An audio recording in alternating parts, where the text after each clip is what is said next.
Hey, good people, welcome to Determined Women of Destiny, the show that gives you the business, the good, the bad, and the beautiful of female entrepreneurship, providing business empowerment through inspiration and motivation.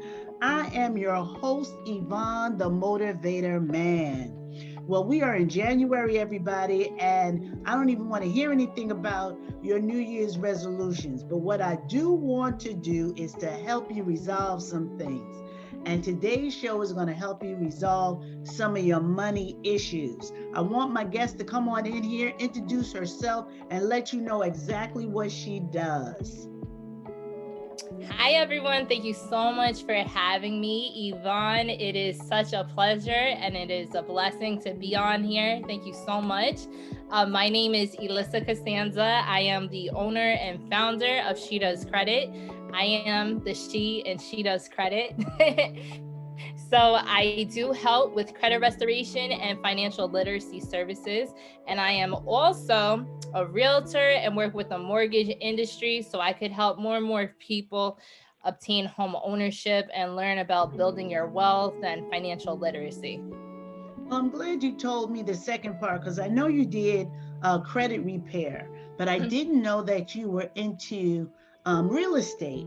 And right now, with the way things are going money wise, would you say that this is a buyer's market or a seller's market? It's a seller's market. So if a lot of people, they need to sell their homes to make money or they're looking to sell, a lot of homes are going crazy fast and way above the asking price. Oh, that is good. That is good to know. Now, as far as credit, a whole lot of people, I know y'all out there, y'all got some credit issues. And tell us, how is it that people get into a sort of debt that they feel they can't dig themselves out of? So they run up their credit cards, they don't pay their bills. They let their credit fall by the wayside by letting it become a charge off or into collections.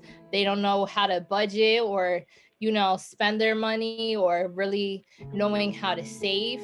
They have no idea why their credit is fluctuating so much, even if they pay a bill and they go out to buy something. There's so many different ways that your credit could be jacked up. You have a spouse that jacked it up. So now that we had that jacked up credit, right? And we're trying to dig ourselves from underneath the rubble of our bad money habits, what's one of the first things that you would advise someone to do when they're trying to rebuild their credit or trying to reestablish good credit? So I would say, we have to learn from our mistakes, right? So just be conscientious of what happened the first time. Definitely make a plan to pay your bills on time, whether you have to put it in a calendar, set an alarm, have someone remind you, have auto pay those bills on time. Be careful of your debt to income ratio. You don't want to run up that debt in those credit cards again. You really want to budget and look at what you're spending. They say 30% is, good utilization, but honestly, it should be lower than that just because of interest rates, right? I would also say never ever co-sign for someone. If you want to rebuild your credit, look into different ways how you could build. Look at things that will report to all the bureaus. You could get a secure card. You could report certain trade lines that you're using. Experian offers that. Someone could add you as an authorized user if you could be trusted enough to do that and you don't run their credit amok or have any access to their credit or trade lines. It's just, being conscientious of paying those bills on time and what you're actually spending. And, don't go crazy now that we rebuilt your credit. Don't go crazy trying to apply for everything because, those inquiries and, running up new credit and new credit cards, they'll bring you back more than likely. Tell us about the debt to credit ratio, the credit lines you were talking about, and the secure credit cards. Because maybe to the listeners, a lot of this sounds like Greek. They don't even know what all this is. So the debt to income ratio is 30% of how your credit score is calculated. So let's say you have a credit line of $1,000, you shouldn't be using more than 300. However, that's 30%. However, you have to look at the interest rates. So if you say like, hey, I have I've been using $300, but then your interest rate is 20%, that's taking you over, right? So you just have to be conscious, because those swipes, it doesn't seem like too much, but it all adds up. And you have to budget that into how you're paying your bills every month. You still have to live, you have to pay your rent or your mortgage, your car note, your car insurance, food, gas. So be mindful of that, because it is another bill. Getting a secure card, that's what a lot of people use to build their credit. It works like a debit card where you put money on it, but it translates like a credit card. So most people get approved for like $300, $500. Those are steps to building your credit, and that's showing the lender, whoever you're approved with, that it's like baby steps, you know? I would still not, even if you get approved for this and it's your money, I still wouldn't be overutilizing it. Like if you got approved for $500 and you put $500 down, you still have to follow that debt to income ratio of keeping everything below 30%. As far as having trade lines, there are certain things that you could add to your credit to help build it up and build the history. So I know, for example, Experian has something where you do have to input your bank info. Not a lot of people like that, but you could look, they literally like scan, because that's where everything gets debited from, right? They look to see what bills you're paying, and they look at the history, and they'll add that on to help build that credit history. You could be added as an authorized user to have that history. I have a few clients, like they have good credit, but they don't have the history to get approved. So let's say me, for example, let's say I have a credit line of 10 years and I add them as an authorized user with the understanding that they have no access to this credit line whatsoever. It's just a history that will help them. That's also good for parents with kids to help build up their credit. By the time they're 18, they'll have a really good credit score. Cool. Now, how did you get involved in repairing credit? What was the motivation behind you saying, I want to do this? So funny story, I never thought I would have been doing this. You're talking to someone that was working in corporate America, scared she would get fired. Like, oh my God, like are they talking about me? Like being very mindful of everything.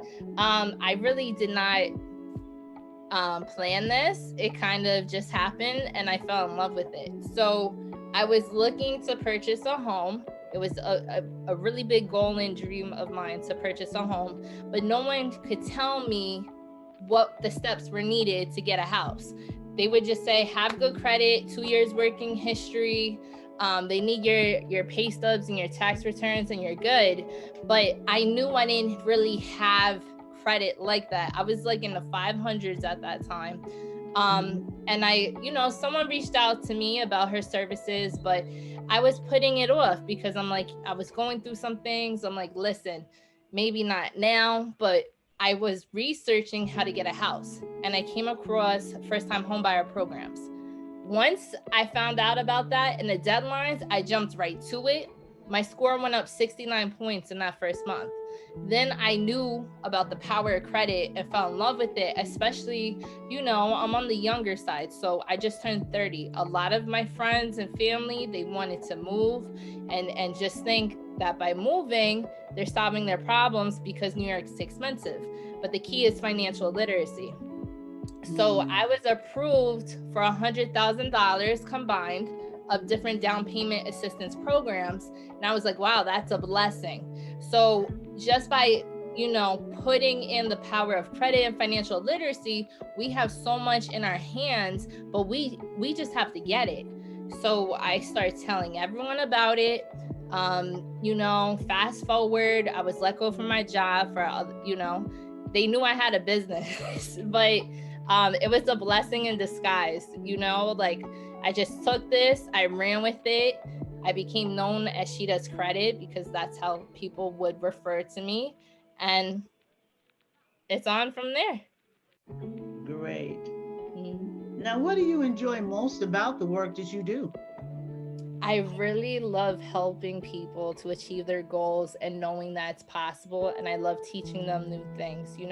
I love when people don't think it's possible, or they could get into their home, they could save money on, their different insurance policies, or, getting a better car for the price that they're paying. I love just helping people to obtain their goals and showing them that it is possible, and also about financial literacy. That way we could pass it down and build some kind of generational wealth and just implement everything.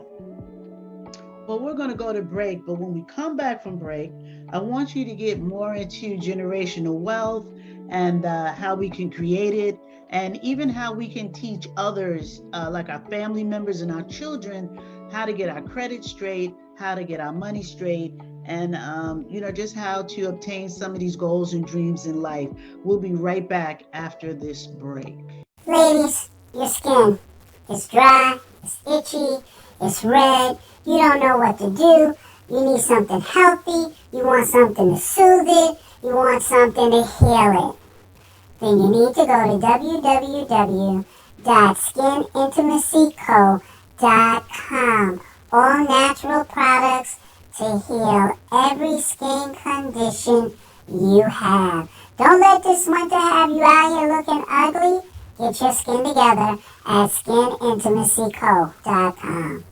Welcome back to Determined Women of Destiny. I am your host, Yvonne, the Motivated Man, and I've been talking with Elissa from She Does Credit. She's been telling us about things that we can do to get out of this rut that some of us may be in with our credit. And before break, she was discussing creating a legacy and putting together some generational wealth. So Elissa, continue with that. I want the listeners to understand, and we talked about this a little bit before, how people of color, we don't pass down wealth like our other counterparts do from other nationalities. So give us some tips on how we can create this legacy, how we can generate generational wealth so that our children, our grandchildren, our great-great-grandchildren, see, because like me, I want a legacy that my granddaughter's granddaughter will be able to live on. So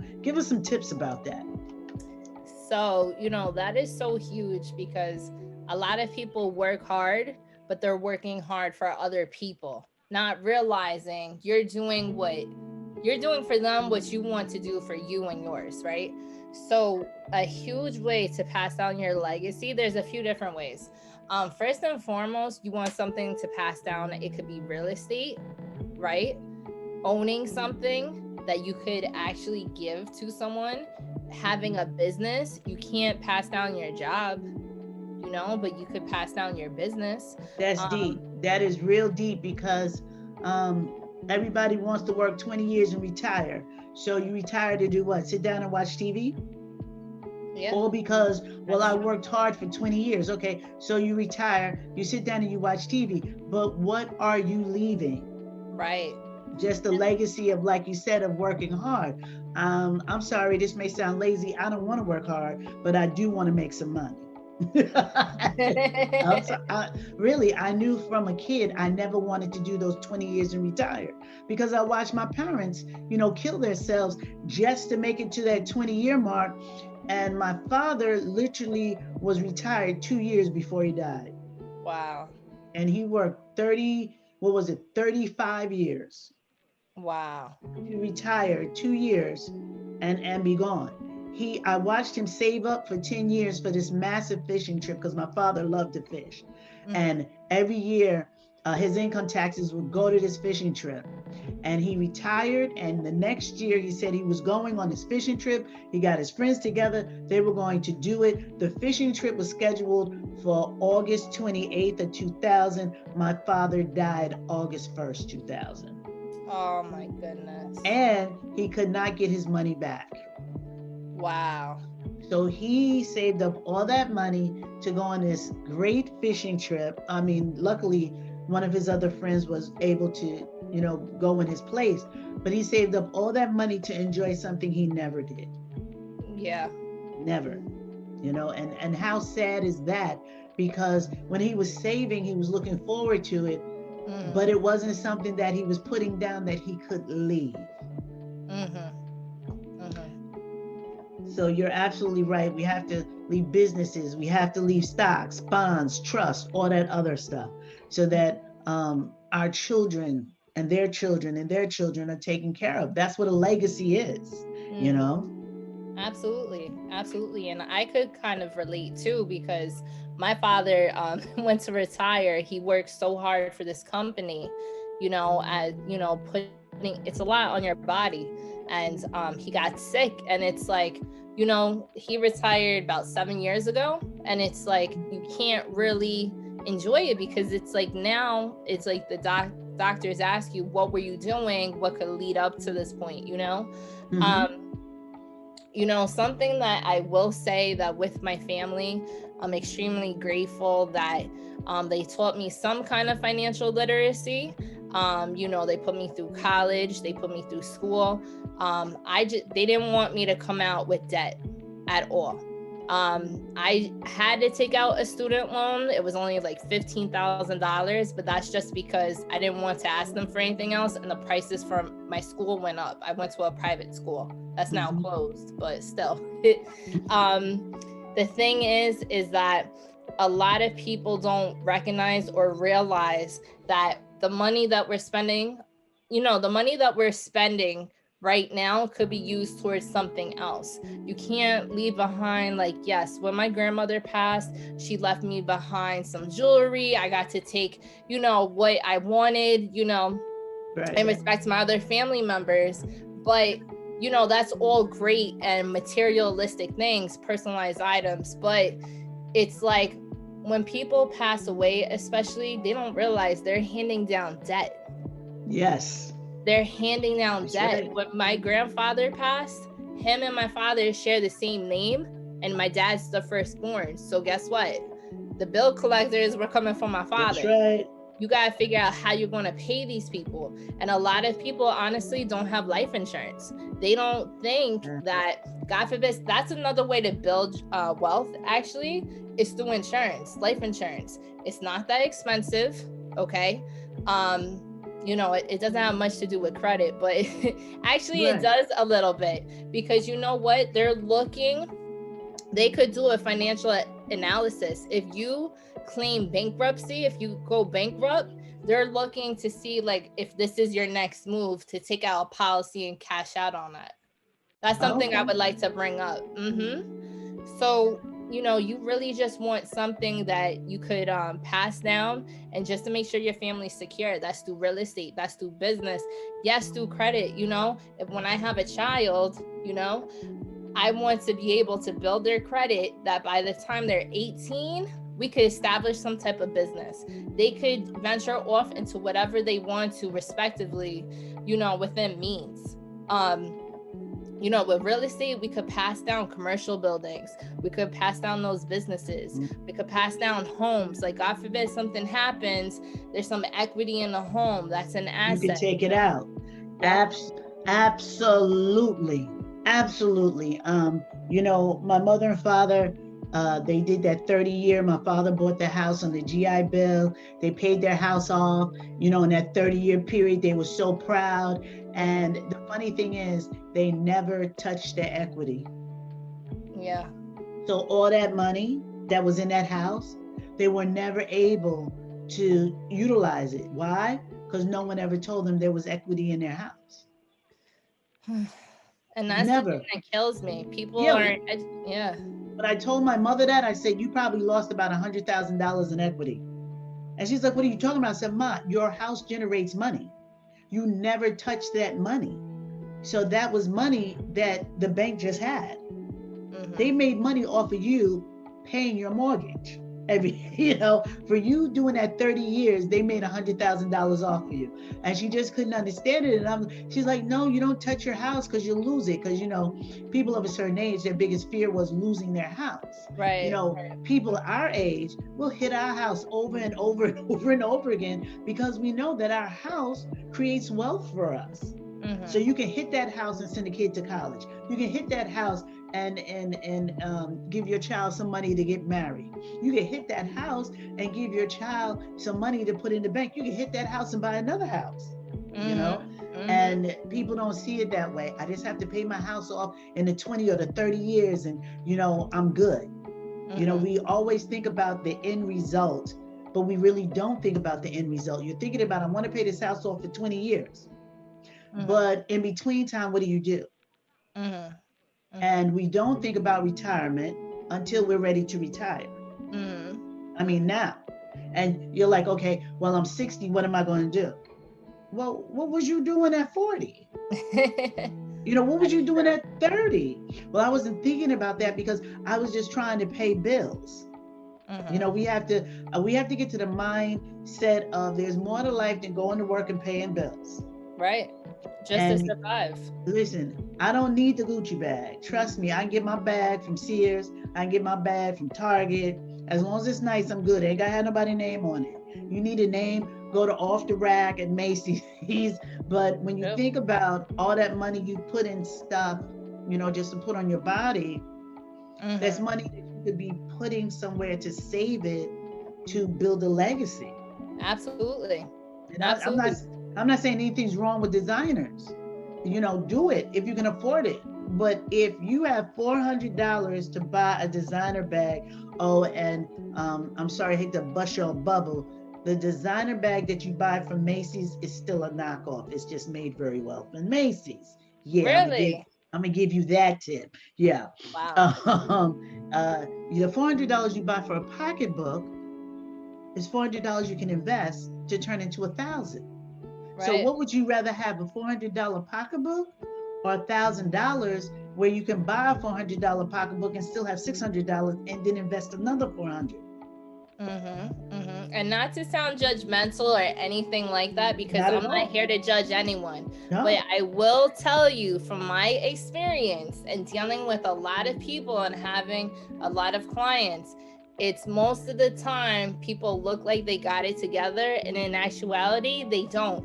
Nope. I also do taxes, and I'm just like, what? Like, not even on their finances. I'm trying to connect the dots, and it's, people, we're in an age, where, right now in time, people want to look like they're successful. Like, if you had a Gucci belt, it means you're successful. You have Louis Vuittons, you're successful. But in reality, a lot of people don't even have $500 to their name in savings. They're one paycheck away from homelessness. God forbid something happens, they don't know where to go or, what they could do. I could tell you for me that, there was a time I wasn't working, and, I was in a car accident, right, last year. And this is just an example. I needed a car. I needed to rent a car. I didn't expect to rent a car for months because they were doing an investigation. I got hit, but they were doing an investigation, right? I leaned on my credit so I could keep track of everything. But I didn't have like a little $300 or $500 credit line. It was a lot of money, and especially now people don't realize that with everything going on with the pandemic and people being furloughed and laid off jobs, is that if you're looking to get a house, get a loan, even a personal loan, which they're really not doing now, anything, they're looking more and more at your credit, because your credit is like your adult report card. So I like that. Yeah. I like that. Yeah. So if you're being furloughed, you were let go, okay, what do you have to show for it? How could we help you and loan you this money? And then if that's not good, you're getting denied. Even more so, they raised the standards. The provisions have changed more so. Okay, so before we get out of here, give us 3 good tips on how we can get our credit together so that we can buy that house or we can start making a legacy, building wealth so that we can leave to our children, our family members. Give us 3 good tips. So first and foremost, there's different ways that your credit is broken down. So I want everyone to be conscientious of this. Pay those bills on time. This is like one segment. Pay those bills on time. Keep your debt to income ratio low, before you run up those credit cards or whatever. Don't be applying and inquiring for new things. Make sure you could actually afford everything, even taking on another credit card and another credit line. Okay. And never close out an account. That's the first one. The second one is have a game plan. If you're looking to purchase a home, I have this in my program. One of my programs, have a game plan. Okay. You have to be focused. You got to put everything that you want towards that goal, and that's that house. Have a separate bank account. Okay. Be conscientious of your spending. Don't close any accounts. Don't get excited and say I'm getting a house because you're running up stuff for the house, and that could mess up your credit too, right? With the debt to income ratio and trying to afford it. Okay. Get a separate bank account just to save. Have that in mind. I do work with some really awesome people, and I'm in the real estate market, so I could definitely help you get there. So, just have all those goals in mind. The goal is to get a home. Do your research. We are more in a seller's market now, so don't be discouraged, but that time is coming. And the third one is working with me. So tell us how we can contact you. So my Instagram is She Does Credit. I have a personal Instagram, which is Elissa J. Co. My phone number is 631-620-2650. And my Facebook is Elissa Costanza. I'll spell it out because I know I have a different name. So it's ELISSA. My last name is COSTANZA. And you could also check out my website at shedoescredit.com. Wonderful. Thank you so much for coming and talking to us today about our credit, helping us get it together. And if you did not have a pen and a piece of paper, then I'm telling you to listen to this again and take some notes. Thank you again, Elissa, for joining us. This has been Determined Women of Destiny, sponsored by Haskell Slinger Funeral Home. My creative director is Rudy J. Breedy. And I have been your host, Yvonne, the Motivator Man. Until next time, good people, keep doing what you're doing until what you're doing gets done. Peace and blessings. Peace and blessings.